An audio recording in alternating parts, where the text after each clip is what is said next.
हरे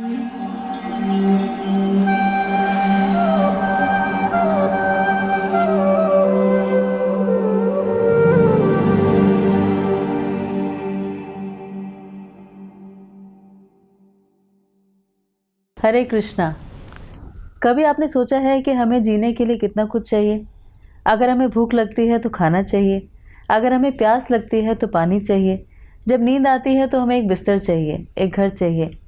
और ये सारी मूलभूत आवश्यकताएं हमारे लिए बहुत बहुत बहुत ज़रूरी हैं। लेकिन सोचिए कि जब ये मूलभूत आवश्यकताएं पूरी हो जाती हैं तो हमें क्या चाहिए होता है?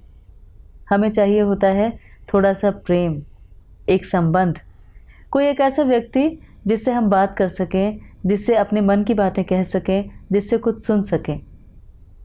लेकिन वो जो संबंध हैं, वो संबंध क्या वास्तव में हमें सुख दे पाते हैं, हमें आनंद दे पाते हैं? चलिए एक छोटी सी कहानी सुनते हैं। कहानी है एक ऐसे व्यक्ति की जो काफ़ी बूढ़े हो चले थे और एक ट्रेन में सफ़र कर रहे थे। तो जिस कंपार्टमेंट में वो थे वहाँ पर बहुत भीड़ थी। इतने में टीसी आए और उन्होंने कहा कि मुझे यहाँ कॉरिडोर में एक पर्स मिला है, आप में से किसी का तो नहीं? तो वो जो बूढ़े व्यक्ति थे उन्होंने उस पर्स को देखा और बोले कि ये मेरा पर्स है। तो टीसी ने बोला कि अच्छा आपका है, तो ये बताइए कि इसमें क्या क्या है? तो वो बोले कि इसमें भगवान कृष्ण की एक फ़ोटो लगी है और उसमें 1,500-2,000 रुपये है। तो उन्होंने कहा कि ये तो कोई भी बता सकता है, अगर ये पर्स आपका होता तो आपने अपनी फ़ोटो लगाई होती, भगवान की फ़ोटो तो कोई भी लगा सकता है। तो वो जो बूढ़े व्यक्ति थे थोड़े से गंभीर हो गए। उन्होंने कहा कि ये जो पर्स है ये मेरे पिता ने मुझे तब दिया था जब मैं 10वीं कक्षा में पढ़ता था, और तब मैं अपने पिता से बहुत प्रेम करता था और मैंने अपने पिता की तस्वीर इस पर्स में लगाई थी। लेकिन जब मैं कॉलेज जाने लायक हुआ तो मेरे बाल बहुत घुंघराले और सुंदर थे और मेरा फेस भी बहुत अच्छा था। तब मैंने अपने पिता की फ़ोटो हटा के और अपनी फ़ोटो उस पर्स में लगा ली। उसके बाद जब मेरी शादी हुई तो मेरी पत्नी बहुत सुंदर थी और मुझे उनसे बहुत प्रेम भी था, इसीलिए मैंने अपनी फ़ोटो हटा के अपनी पत्नी की फ़ोटो उसमें लगा दी। अब जब मेरी पत्नी और मैं दोनों बहुत खुश थे, हमारा दाम्पत्य जीवन बहुत अच्छा चल रहा था और हमें एक पुत्र की प्राप्ति हुई, तो मैंने अपने पर्स में अपने बेटे की फ़ोटो लगाई क्योंकि मैं उससे बहुत स्नेह करता था, बहुत प्रेम करता था। लेकिन धीरे धीरे सारे रिश्ते बेमानी होने लगे क्योंकि पिता चले गए, पत्नी भी मुझे छोड़कर चली गई और बेटे की शादी हो गई और वो अपनी गृहस्थी में बहुत खुश है। और अब मुझे ऐसा लगता है कि मैं बिल्कुल अकेला हूँ। और अब मैंने सबकी फ़ोटो हटा के और भगवान की फ़ोटो लगाई और उनसे बातचीत करनी शुरू की। और तब मुझे एहसास हुआ कि इतने साल मैं इतने लोगों से संबंध बनाता रहा, लेकिन अपने वास्तविक संबंध को मैं भूलता चला गया। और अगर हम देखें तो कितने सारे संबंध हमारे जीवन में हैं। पति पत्नी का संबंध कितना प्रगाढ़ होता है, माता पिता से हमारा कितना प्रगाढ़ संबंध होता है, एक युवक एक युवती से कितना प्रेम करता है, वो संबंध कितना प्रगाढ़ होता है। लेकिन कहीं ना कहीं उन संबंधों में कोई ना कोई फ्रस्ट्रेशन आ ही जाती है। जैसे कई बार कोई छोटी सी बात को लेके हमारा मनमुटाव हो जाता है और जिस संबंध के लिए हम इतने ज़्यादा, जिस संबंध से इतने ज़्यादा खुश थे, वो संबंध कहीं ना कहीं टूट जाता है और दोबारा जुड़ भी नहीं पाता। या कई बार ऐसा होता है कि जिससे हमारा संबंध है और वो संबंध बहुत अच्छा चल भी रहा है, लेकिन कभी कोई बीमारी आ जाती है जिसकी वजह से उस संबंध के साथ हम उतना आनंद नहीं ले पाते। मान लीजिए हम किसी से बहुत प्रेम करते हैं और वो कोमा में चला जाए, तो हमारा संबंध है उससे, लेकिन वो संबंध हमें उतना आनंद नहीं देता, हमारे मन की रिक्तता को नहीं भर पाता। या किसी की मृत्यु हो जाए जिससे हम बहुत ज़्यादा प्रेम करते थे, तो भी वो संबंध कहीं ना कहीं टूटने लगता है, छूट जाता है, या हमारे मन की रिक्तता को भरना बंद कर देता है। इसका मतलब संबंध हमारे लिए बहुत ज़रूरी है, बिना संबंध के हम जी ही नहीं सकते। और जब संबंध नहीं होते तो हमारे मन में एक अजीब सी फ्रस्ट्रेशन आ जाती है, एक तनाव आ जाता है, मन इतना खाली हो जाता है कि हमें लगता है कि दुनिया में शायद कुछ है ही नहीं, और तब हम अपने आप को बहुत अकेला महसूस करते हैं। कई बार तो ऐसा लगता है कि इतना सब किया, इतना कमाया, अपना पूरा जीवन लगा दिया, लेकिन किसके लिए, क्यों किया ये सब। जानते हैं, खेतों में जब फसल पक जाती है तो उसमें एक आदमी की आकृति का एक पुतला लगा दिया जाता है, जिसे स्केयर क्रो कहते हैं, या शास्त्रों में उसे तृणमय पुरुष कहा जाता है। वो तृणमय पुरुष सारे खेत की रक्षा करता है, उसकी रखवाली करता है, फसल की रखवाली करता है, लेकिन उस फसल का एक भी दाना वो अपने लिए इस्तेमाल नहीं कर पाता। तो ऐसी ही स्थिति कभी कभी हमारी भी हो जाती है कि हम अपने परिवार के लिए इतना कुछ करते हैं, अपने संबंधों के लिए इतना कुछ करते हैं, अपने लोगों के लिए इतना कुछ करते हैं, लेकिन फिर भी कहीं ना कहीं हम अकेले रह जाते हैं, हमारे पास कुछ भी नहीं बचता। तो ऐसे में मन की जो शून्यता है, मन की जो रिक्तता है, वो और बढ़ती जाती है, और हम सोचते हैं कि अगर इतना ही अकेलापन झेलना था तो इतना सब किया किसके लिए, क्यों किया। और कई बार ये जो फ्रस्ट्रेशन होती है ये इतनी बढ़ जाती है कि हम कोई ना कोई ऐसा स्टेप उठा लेते हैं कि हम जीवन से ही दूर भागना चाहते हैं, जीवन से ही अलग होना चाहते हैं। इसीलिए ये जो फ्रस्ट्रेशंस हैं, ये कभी आपने सोचा है कि क्यों होती हैं, क्यों हमारे मन की रिक्तता नहीं भर पाती। वास्तव में हमारा जो सबसे प्रगाढ़ संबंध है वो है हमारी आत्मा का परमात्मा से संबंध, और वो बहुत शाश्वत संबंध है। शाश्वत इसीलिए है क्योंकि एक परमात्मा ही ऐसे हैं जो हमें अच्छी तरह से समझ सकते हैं, हमारे मन के भाव को जान सकते हैं। कई बार ऐसा होता है कि हमें कोई परेशानी है, कोई दुख है, और हम बहुत कोशिश करते हैं कि कोई हमसे वो दुख बांटे, लेकिन जब तक हम किसी दूसरे व्यक्ति को बताएंगे नहीं, वो कैसे जानेगा। या अगर हम बता भी देंगे तो क्या वो उस दर्द को महसूस कर पाएगा जिस दर्द से हम गुजर रहे हैं, नहीं कर पाता। लेकिन भगवान ही ऐसे हैं जो हमारे दुख को, हमारी परेशानी को हमारे बिना बताए ही समझ पाते हैं, क्योंकि वो हमारे हृदय में परमात्मा के रूप में विराजमान रहते हैं। इसीलिए उनके बारे में कहा जाता है, नित्यो नित्यानाम चेतनस चेतनानाम एको बहुनाम यो विद्धाति कामान, कि भगवान भी नित्य हैं, हम भी नित्य हैं, भगवान भी शाश्वत है, हम भी शाश्वत हैं। और भगवान जो है वो सबके शरीरों के प्रति सचेत हैं, जबकि हम केवल अपने शरीर के प्रति सचेत रह पाते हैं। इसीलिए उनसे हमारा संबंध सबसे ज़्यादा प्रगाढ़ है, सबसे ज़्यादा शाश्वत है, वो कभी ख़त्म नहीं होने वाला। और जब हम उससे जुड़ते हैं तो फिर हम इन सारे संबंधों में भी जो रिक्तता अनुभव कर रहे होते हैं उससे भी छूट जाते हैं। वास्तव में जब हमारे मन में रिक्तता आ जाती है, हम अपने संबंधों में वो आनंद नहीं प्राप्त कर पाते, तो उस रिक्तता को भरने के लिए हम निर्जीव वस्तुओं का सहारा लेते हैं। जैसे कि हम चाहते हैं कि बड़ा घर बना लें, या हम चाहते हैं कि बहुत पैसा कमा लें, या हम चाहते हैं कि बड़ी गाड़ी ले लें।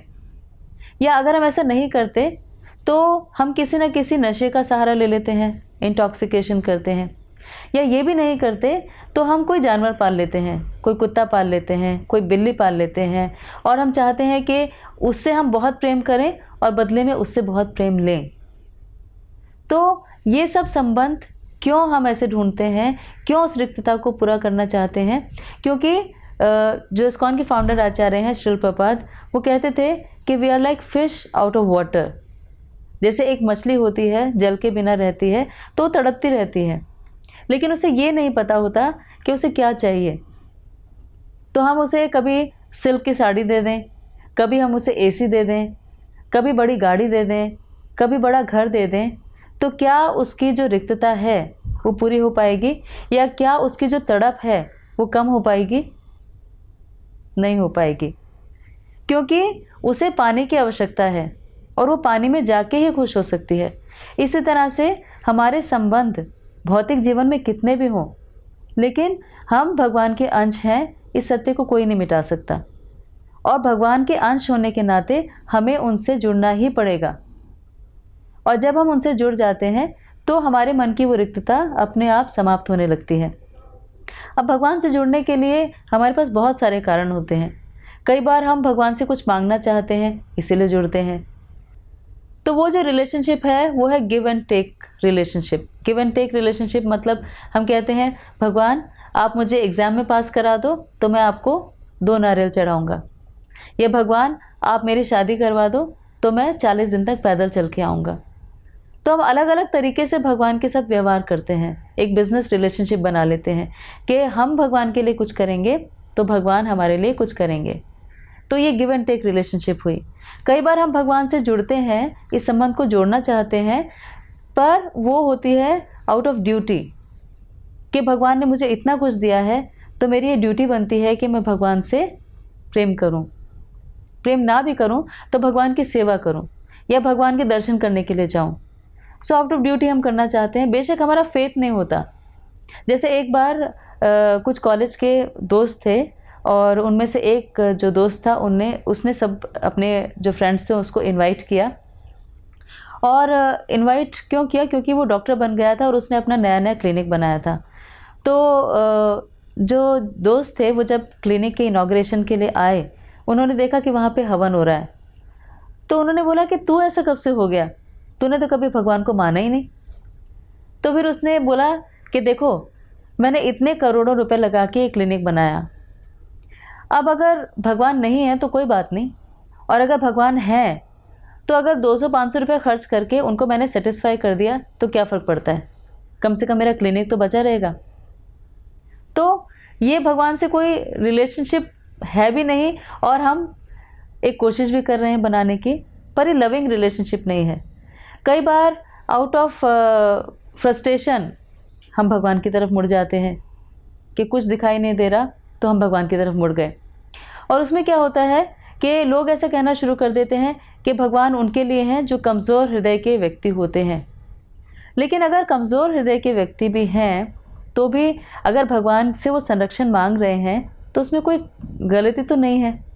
मान लीजिए इसी तरह से है, जैसे एक व्यक्ति है जो रात को 2 बजे एक सड़क पर, सुनसान सड़क पर चले जा रहा है और एकदम से वो सामने से किसी को आते हुए देखता है जिसके हाथ में एक छुरा है और वो उसकी तरफ बहुत तेज़ी से बढ़ रहा है उस पर आक्रमण करने के लिए।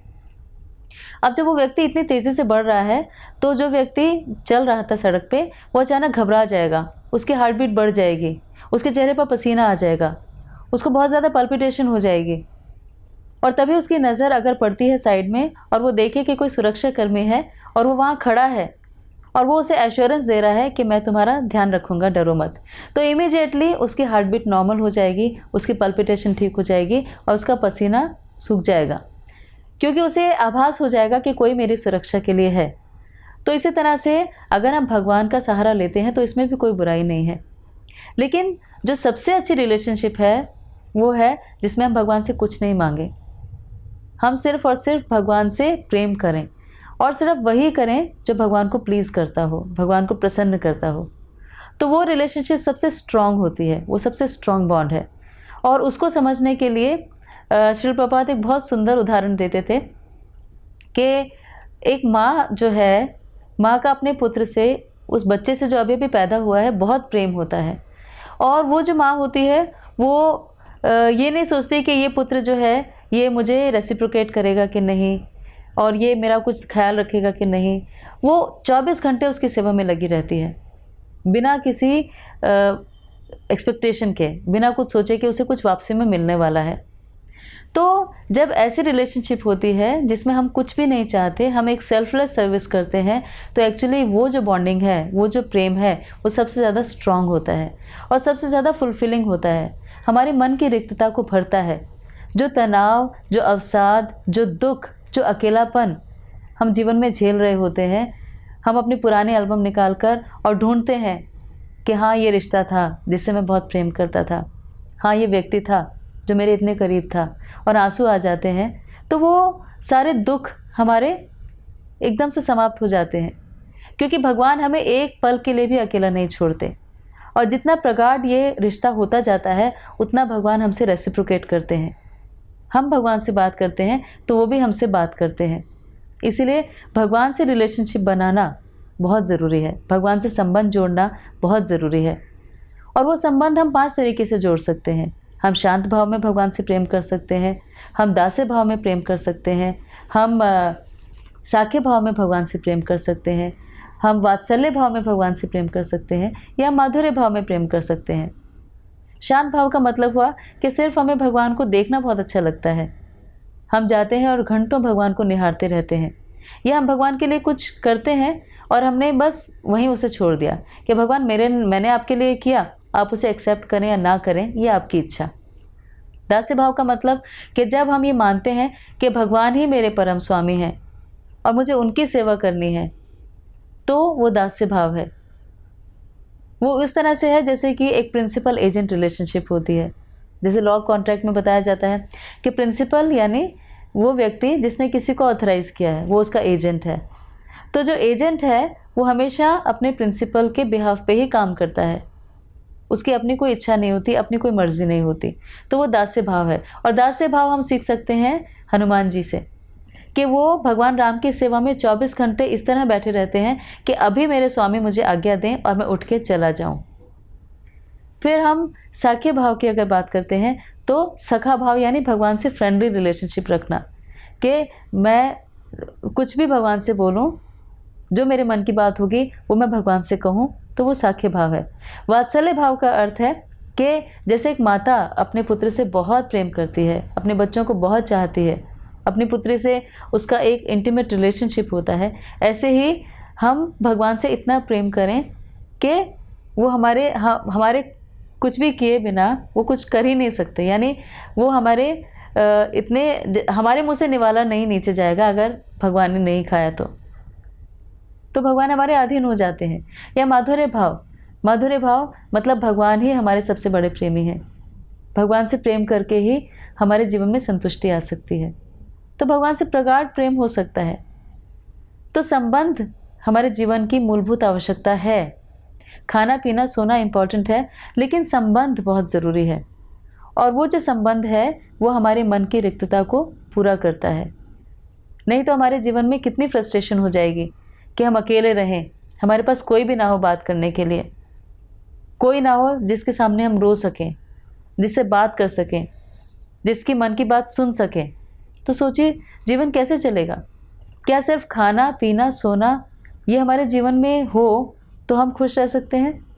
नहीं रह सकते। लेकिन भौतिक चीज़ों में आसक्ति के साथ साथ, भौतिक संबंधों में आसक्ति के साथ साथ भगवान से संबंध जोड़ना इसीलिए ज़रूरी है क्योंकि भगवान से संबंध जोड़ने से हमारे बाकी जो संबंध हैं वो भी और फुलफिल हो जाते हैं।